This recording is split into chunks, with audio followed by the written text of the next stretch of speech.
Ang nangyayari ngayon sa pamilyang Guerrero ay umaayon ito sa mga plano ni Tanggol. Kumikilos na ang mga kakampi ni Tanggol sa pagtutulungan nilang pabagsakin ang pamilyang Guerrero at makakuha sila ng matibay na ebidensya na magpapatunay na si Tanggol nga ang totoong nanalo. Walang kamalay-malay itong si Roberto na itong si Mauro at Tanggol ay may koneksyon na sa isa't isa. Sa kagustuhan ni Roberto na iwasan niyang ilaglag siya ni Mauro. Muling pinabalik ni Roberto itong si Mauro na magsilbi sa kanya. Ngunit walang kamalay-malay itong si Roberto na ang paglapit ni Mauro sa kanya may mabigat na dahilan itong si Mauro.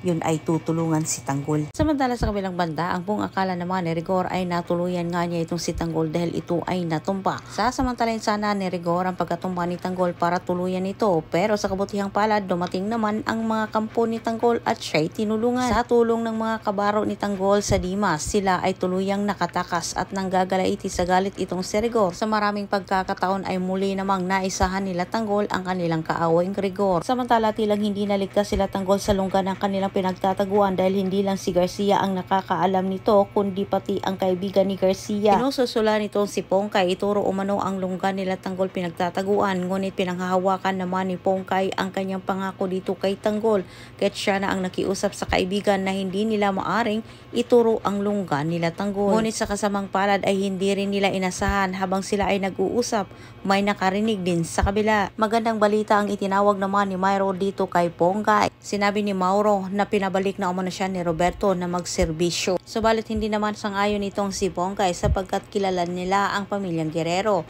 Pero dipinsa naman ni Mauro, kailangan umano nila ang trabahong ito para matulungan si Tanggol. Tilang mag-iispiya itong si Mauro.